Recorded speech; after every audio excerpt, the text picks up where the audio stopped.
Dow Jones tumbled again today, closing down 338 points for the day and 5% for the week. But it isn't just the market that has some people worrying in these days of counting every dollar. Lots of people are worrying about their timeshare investments. 4.7 million people have these often wonderful vacation retreats that can turn into terrible financial headaches. It was a $10.6 billion industry last year, and as Vicki Mabry discovered, once you get timeshare, it's often not easy to get rid of it.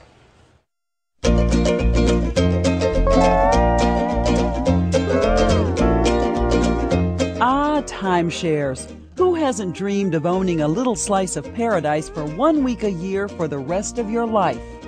Our family used to take vacations with my Aunt Liz to her timeshares, until one day a few months ago, Aunt Liz called to report that her piece of paradise had suddenly become a financial purgatory. Her maintenance fees, once so reasonable, had crept up to $2,500 a year, and she couldn't get out of her contract. So I started researching how to sell this asset she thought was so valuable and discovered it was worth almost nothing. Timeshares matching what she'd bought 4 years ago for $55,000 were going for about $5,000 online. When you talk about a timeshare as an investment, it's really a poor word, and I apologize for using that, because you're never going to make money off a timeshare. The search led me to Brian Rogers, who runs the Timeshare Users Group, or TUG, website. It's just a simple fact of life that once you purchase a timeshare, by and large, the minute you walk out of that door, unlike a car, which would depreciate maybe 15%, that timeshare is already depreciated over 50% or more. Both Brian and Arda, the group representing resort developers, told me that timeshares should not be bought as a financial investment. The value is in the enjoyment you get from them, but that's it. There are still people who love their timeshares. Absolutely. There are people who they're very happy timeshare owners. Absolutely. It's not that people are unhappy with timeshares. They find out later down the road that when they try to sell it, that their timeshare is worth next to nothing, or certainly nowhere near what they paid for it. Shocked, I blogged about it and found plenty of people with timeshare nightmares. One of them was Nancy Boggs, the cousin of a cousin who told us she'd been tempted and gave in. Well, unfortunately, I don't know if you know this, but I bought two. Not once, but twice. So the first one that I bought, I think it was like $11,500, the one in Maui. You're on vacation. What do you think came over you in that week? The glory of relaxation is what came over me. I mean, it was just such a wonderful, beautiful place. I was tired, I worked so hard, and just to have an experience in a beautiful place with palm trees and wonderful weather and nice people, and it was just something I never wanted to end. The human tendency to be lulled by the waves and the sand and the sunsets into wanting that endless vacation is what rakes in billions of dollars each year for the timeshare industry. They bring you into this room, and there's lots of balloons, and it's like a big party atmosphere. And then you hear bells ringing in the background and horns honking and people screaming and delightful screams. But, I mean, happy screams, but they're like, Mr. and Mrs. So-and-so just invested in the happiness of their family or something like that. And before you know it, you've plunked down $10,000 or $20,000 or even $50,000 toward the happiness of your family. Nancy eventually sold Hawaii. She belatedly realized it was pretty impractical to get the family together to make an annual pilgrimage from the Midwest to Hawaii. But then she fell in love again. Ladies and gentlemen, welcome to glorious Cancun. With Cancun. You wrote them a check for, yes, for the full $13,500? Yes, unfortunately. I did. And then how much was the maintenance? It was a couple $100 a month until there was a hurricane. A hurricane that she says damaged the timeshare so much she couldn't go there.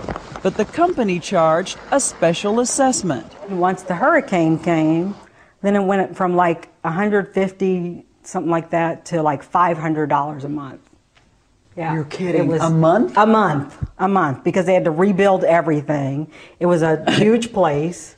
And then you can't even use it. Can't use it while they're rebuilding, right? And even if there were other places that you could use, you don't know what the place is like, and so it just turned out to be a horrible waste of my money. I said, you know, I would have done just as well to just take a stack of money and just light a match to it.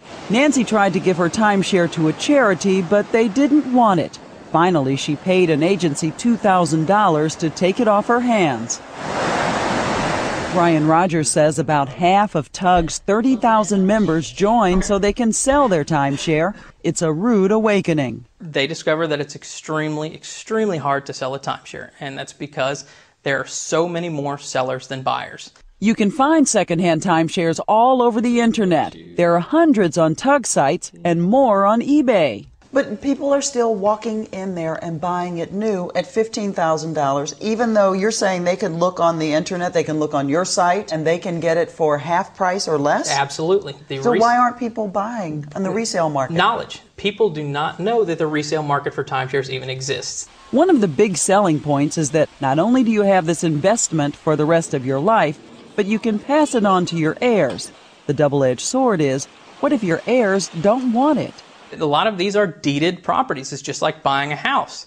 So when you get this deed, it goes into your family. If you were to pass away and your children were to inherit your estate, that is part of your estate. Becky Greiber's parents love their place at Christmas Mountain in the Wisconsin Dells, but now they're in their 80s and don't go as often. They gave Becky that part of her inheritance early.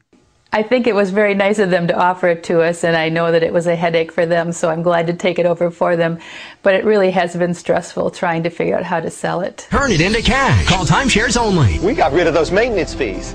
There are companies who advertise all over late-night TV and the internet who will sell your unwanted timeshare for you. Becky says as soon as word got out, she was inundated with offers from these kinds of firms, offering to sell her timeshare for her if she'd pay them hundreds of dollars up front. I got a call just today asking if I had a timeshare for sale, and I said I did. And I said, but I am not willing to pay any money up front. I am only interested in paying commission after I sell the property, and she hung up. ARDA, the industry group, admits that the resale market is not what they call mature yet. As for Brian, he's a happy timeshare owner. He just paid a lot less for his because, you guessed it, he bought it on the resale market. But if you buy a timeshare, you need to know. Absolutely buy resale. If you can, anything to take away from the timeshare purchase is to research the resale market and find out if you can get a much better deal on the resale market, which 99 times out of 100 you will be able to. But the other thing is you've got to know that when you buy this, you are buying it forever. That's exactly right. And you don't know what the fees are going to be 10 years from the time of purchase. That's exactly right. That's why you can never, ever have enough information about what you're about to purchase versus just going in and getting caught up in the moment, signing your name to the dotted line and being stuck with that piece of paper, that contract for the rest of your life. And your children's life. And your children's life. Absolutely. This is Vicki Mabry for Nightline on a beautiful beach just before sunset in St. Augustine, Florida.